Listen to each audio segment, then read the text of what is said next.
छोड़ते हो आप। धन्यवाद सर, थैंक यू। मैं सोच रहा हूँ ये कॉम्प्लीमेंट ही है। आज भी तो हाँ, तो धन्यवाद। मैं भी आपको कहना चाहूंगा, आपने बड़ी सटीक नब्ज पर आज उंगली रखी कि वॉर के भी इस माहौल में इंडाइसेस घटने को तैयार नहीं दिख रहे, अटके पड़े हैं। तो सामान्यतः बुरी खबर पर जब बाजार नहीं घटे तो उसको कहते हैं कि वो बुरी खबर को पचा गया। क्या इस बार भी वैसा होगा? क्या वॉर ही मात्र एक ऐसा ट्रिगर है जिस पर बाजार चलेगा?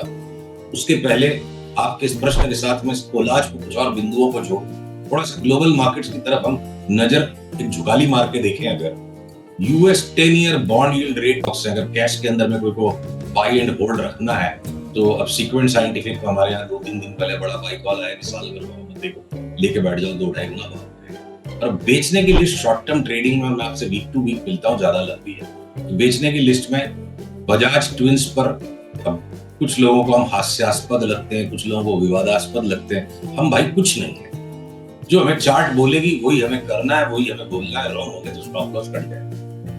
बजाज फिनांस, बजाज फिनसर 10 साल का बुल मार्केट पंक्चर हुआ है और अगले 6 महीने में इतने नीचे के स्तर आ सकते हैं कि अचंबा हो सकता है। इसलिए हम इनको हर रैली में शॉर्ट सेल करने के चार्ट पैटर्न हमें दिख रहे हैं। जब तक ये पैटर्न चेंज नहीं होता है हम ये स्टांस मेंटेन करेंगे, तो चेंज होगा हम आपको बता देंगे। तो ये 2 हो गए।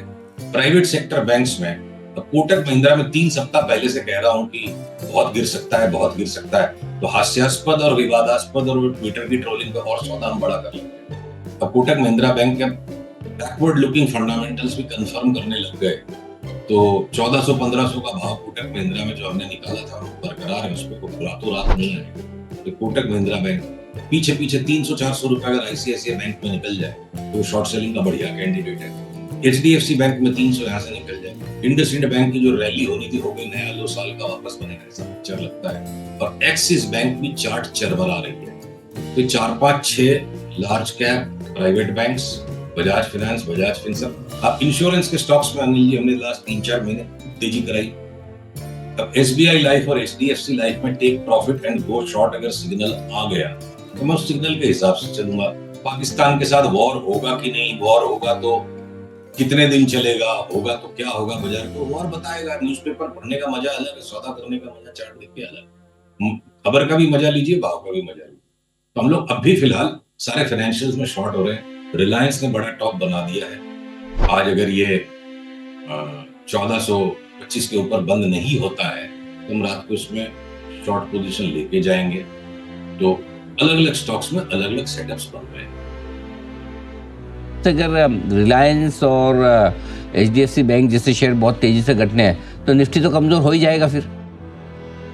हाँ तो होना चाहिए हिसाब से, पर जब तक देखिए ऐसा है ना अनिल जी, आप बैठे हो कहीं किसी के घर पे डिनर खाने के लिए तो लास्ट में मिठाई खिलाएगा। तो जब तक वो मिठाई नहीं आती है जो आता है उसको आराम से स्वाद ले लेके मजा लेते हो, खाते हैं। फाइनेंशियल्स को शॉर्ट कीजिए, निफ्टी में भी जब सेटअप बन जाएगा 1-2 दिन वापस निफ्टी की शॉर्ट कर देंगे। ठीक बात है। गोल्ड पर क्या व्यू है सर? घटता नहीं है, बार बार वापस ऊपर बढ़कर आता है। खरीदना है या बेचना है इन लेवल्स पर? देखिए जब कोई चीज फलती नहीं है तो उससे ताकत नहीं लगाती। सही गलत बात है, बिल्कुल सही। तो देखिए अगर मैं पीसीआर से अनुरोध करूं, गोल्ड की चार्ट स्क्रीन पे दिखा है। हाथ कंगन को आरसी क्या, पढ़े लिखे को फारसी क्या, चार्ट इसको चार्ट दिखानी चाहिए। आ रही है चार्ट स्क्रीन पर? आ गई सर। अब ऐसा है, गोल्ड एक तरफ लोअर टॉप बना रहा है, दूसरी तरफ में अगर नीचे देखो जो गोल्ड का मोमेंटम जो प्लॉट हो रहा है, बाजार का राजा अगर भाव है तो बाजार की रानी मोमेंटम है। और मोमेंटम अगर भाव से अलग चलता जा रहा है तो भाव अकेला एक तरफ नहीं भाग सकता। मोमेंटम कंफर्म नहीं कर रहा है यहां से गोल्ड लेकर के कोई जीत जाएगा। और इतना बढ़ा हुआ है गोल्ड, यहां से लेने के बाद अगर कोई हादसा हो जाए उसकी चांस ज्यादा है, यहां से लेके लॉटरी खुल जाए उसकी चांस कम है।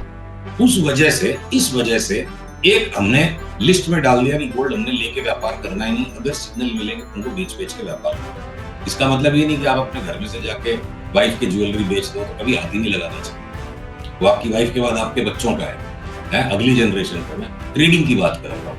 तो आपको जब सिग्नल मिलेगा तो हम गोल्ड को दोबारा शॉर्ट सेल पे ट्रेड लेंगे। नहीं, इस वक्त कोई पैटर्न और कोई सेटअप नहीं है, पर ये मोमेंटम चूंकि गोल्ड पे साथ नहीं दे रहा है और यहाँ लंबा बचाव हो सकता है कोई भी लॉन्ग करने से, इसलिए गोल्ड को फिलहाल अवॉइड करेंगे। पर 2-3 दिन में अगर ये वापस नीचे की तरफ चल पड़ेगा तो उसको शॉर्ट। और कच्चा तेल सर $60 के नीचे भी आया है, 58 तक अब थोड़ा सा टिका है यहाँ पर, और गिरेगा या ये बॉटम बन चुका है? हम बिल्कुल उस बात के करीब है कि देखिए बॉटम के करीब है। मैं आशा करता हूँ कि पीसीआर वापस एक आखिरी बार जरा सा चार्ट दिखा दे, चार्ट के ऊपर ना पूरी बात क्लियर हो जाती है पिक्चर।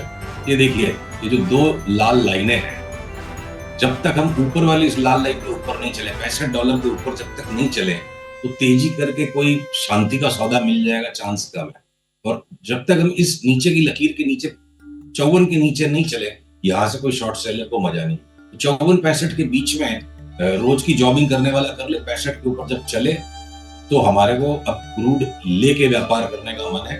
और आप एक कोरिलेशन देखो लास्ट 20-25 साल का, शॉर्ट टर्म ट्रेडिंग में 2-3 महीने के टाइम फ्रेम पे क्रूड और गोल्ड करीब करीब उल्टे ही चलते हैं, बड़ा ब्रेकआउट दे दिया। सारे पंडित, सारे ज्ञानी कि ट्रंप तो रेट्स को घटवा देगा, जैसे कि सबको सब कुछ पता है, ट्रंप का माइंड सबको पता है, ब्रेकआउट हो चुका है रेट्स में। बॉन्ड प्राइसेस जो है ना क्रैश हो रहे हैं यूएस में, 10 ईयर बॉन्ड यील्ड बढ़ जाने से बॉन्ड प्राइस घट रहा है, तो रोल ओवर बॉन्ड्स का तो ज्यादा आसान तब हो जाएगा जब बॉन्ड प्राइसेस घटेंगे। दूसरी तरफ डॉलर इंडेक्स जो इतना गिर चुका है, अब वो रिबाउंड मारना स्टार्ट कर चुका है। और तीसरी तरफ यूनाइटेड स्टेट्स की जो वॉलेटिलिटी इंडेक्सेस है, S&P 500 विक्स और CBOE विक्स, दोनों बड़े खतरनाक से मोड़ पर खड़ी है। काश मेरी ये वार्ता आपसे सोम या मंगलवार को होती, तब तक पिक्चर क्लियर हो जाता। तो ये तीनों ही बड़े घातक सेटअप एक तरफ है, बाकी सारे वर्ल्ड की इंडिसेस भी मोटा करेक्शन बनाने की तैयारी में है। उसको साथ में अगर मैं ध्यान में रखता हूं, तो अगर ये खाली वॉर है और बाकी वर्ल्ड के मार्केट बिल्कुल टनाटन दौड़ रहे होते, तो मैं इस नतीजे पे पहुंच जाता कि बाजार घटने को तैयार नहीं, वॉर की खबर को बचा गया। तो अब मैं इसका समीकरण कैसे निकालूंगा? हम निफ्टी, बैंक निफ्टी में फिलहाल बिचवाड़ी की पोजीशन लेके चल रहे हैं, स्टॉप लॉस काटना पड़ेगा तो काटेंगे। पैसा फिर इस असमंजस के अंदर कहां बनेगा? जिन इंडिविजुअल स्टॉक्स में बाइंग और सेलिंग के सेटअप्स है, अब उनको दोनों कामों को करेंगे। किंग कर्तव्य विमूढ़ होने से अच्छा है कि हम स्थित प्रज्ञ हो जाए। न हमें तेजी से मोह है, न मंदी से मोह। इंडिविजुअल स्टॉक्स में जो पैटर्न्स उस पर हम काम करेंगे। तो बेहतर कि इंडेक्स को छोड़कर स्टॉक्स पर फोकस किया जाए, ये आपके लिए। तो सर पहले स्टॉक्स पर आए उससे पहले कुछ सेक्टर्स पर बात कर ली जाए। कोई है ऐसे सेक्टर्स जो आपको मजबूत या फिर कमजोर दिख रहे हो साफ साफ? ये मजबूती और कमजोरी भी जो है ना अनिल जी, एक माइल्ड ऑप्टिकल इल्यूजन है। इसको लीड लैग में समझना ज्यादा सरल पड़ता है, क्योंकि जो ज्यादा बुद्धिमान है उसके ज्यादा फंसने के चांसेस रहते हैं। तो आईटी के स्टॉक्स ने टॉप लेट से बनाया, आईटी के स्टॉक्स ने बॉटम लेट से बनाया, बाकी मार्केट के पीछे चला है। और अब आईटी के स्टॉक्स में जो मजबूती बनी हुई है, वो मजबूती जो है वो लगाड़ है आईटी स्टॉक्स कंटिन्यूअसली लास्ट 1.5 साल से। तो यहां पर मुझे लगता है कि अगर कोई ओवरऑल बाजार में घटावड़ा आ गया, तो मैं आईटी के स्टॉक्स को शॉर्ट नहीं करूंगा, बल्कि उनमें पुलबैक के अंदर में लेने के पैटर्न्स बन रहे हैं इस वक्त। लार्सन एंड टुब्रो भी उसी कैटेगरी में आता है। अगर मैं छिटपुट स्टॉक को देखूं, जैसे वोल्टास, स्टॉक स्पेसिफिक लिस्ट है, वोल्टास को यहाँ पे बाजार से मतलब नहीं है। वोल्टास जैसे 30-40% बढ़ने तैयार है। सेम तरीके से आज अंबुजा सीमेंट में वो सेटअप आ गया।